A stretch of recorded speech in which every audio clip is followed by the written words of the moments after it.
Hello, I'm Earl Exum, Vice President of V2500 engine programs at Pratt Whitney and President of International Aero Engines AG. I'm standing in front of an aircraft flown by the famous Tuskegee Airmen. When you consider the contributions African Americans have made to the history of aviation, consider this. We in the aerospace industry are standing on the shoulders of giants that refuse to let others define them or limit their aspirations. Today, I invite you to revive and relive the untold, the unrecognized, and inspirational stories of some of the most influential African American contributors to aviation history.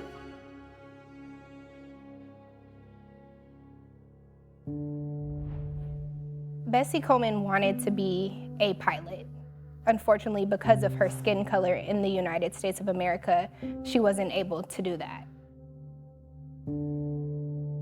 She was born just 30 years after the Emancipation Proclamation, and racism was very real and very deep at that time. She packed her things and she moved to a country that would let her pursue her dream. She actually studied French and then went on to France. I can't possibly imagine learning a different language in just months and doing a whole pilot's course in a different language. So she gets her pilot's license, and that was just the beginning. She becomes a stunt pilot, and she comes back to the United States and decided that if you wanted me to perform in your air show, it would not be segregated, it would be integrated. People could come in through the same entrance and feel a sense of equity and equality.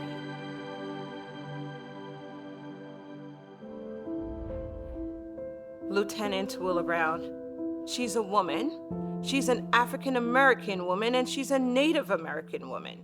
In that period of time, that was not acceptable in terms of giving her the freedoms to progress the way that she did. And for her, she put it all on the line, and she said, I'm gonna go chase a dream. First African American woman to earn a pilot's license in the United States. First to then go on and also earn a commercial pilot's license. She advocated for desegregation in the military. She trained over 200 pilots to become the future Tuskegee Airmen. She continued on to become the first African American woman to be promoted to the Civil Air Patrol, the first to run for congressional office. You know, the list just continues, and the woman is just phenomenal. What I walk away with is pride, and it's honorable to know that there is someone that looks like me. And when I say looks like me, has the same skin complexion as me, that was so successful. It makes me go to work every day and push forward and thrive to be better, be greater, be stronger. Cornelius Coffey was an auto mechanic who had an interest in aerospace and flying. Cornelius Coffey faced a lot of hurdles with trying to become a pilot. And I can't imagine the first day he showed up to the school with his letter of acceptance in hand, which I'm sure said all this raving things because his credentials were top notch. And for them to look at him in the face and then say, oh, we made a mistake, this wasn't intended for you, it's got to be devastating. He's like, I'll make my own airplane with a motorcycle engine. Who does that, right? I'm not gonna do that. He did that, and he taught himself how to fly. And then he went and got the credentials, which are key.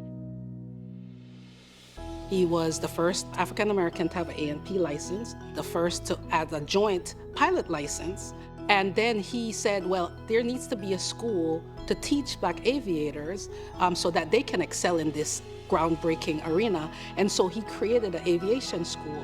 He opened the doors to everyone, but clearly a lot of the people who came looked like him, and he shared his dream and gave life and breathed life into dreams of others who wanted to go into aviation. Some of the students he had turned out to be Tuskegee Airmen. The Tuskegee Airmen are just a great example of focus and determination and an unwillingness to be deterred in meeting an objective. Because of what they looked like, the color of their skin, they were not viewed as being capable. They were in training. They had to really outperform even what would have been a reasonable standard simply to earn their wings. And then after earning their wings, they had to fight to actually be deployed into the combat theater that they had been trained to serve in. They took every mission, and some of the missions they took were the missions that other squadrons wouldn't have wanted, and they carried them out with honor and conviction. They flew courageously and with distinction, and that's evidenced by the many distinguished flying crosses. And frankly, the survival rates of the bomber crews that they escorted is a testament to their performance. I look at them as indirect mentors, if you will. They helped pave the way for many that came before myself, and they helped pave the way for me more directly. In order for our industry to evolve and improve and get better, we really depend on people who are willing to break new ground and not be deterred as they strive to meet some objective. Just without them, these things may not have been possible or may have been greatly delayed.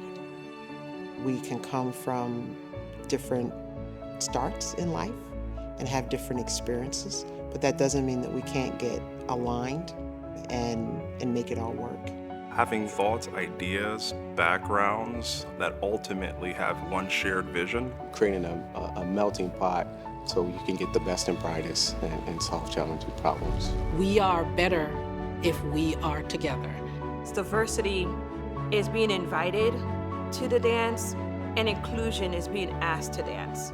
You know, that is something that we can all understand. It's simple. I'm constantly motivated each and every day as I think back to not only fulfill the dream that they set forth, but to carve and mold my own personal dream and then leave a trailblaze for the people of the future.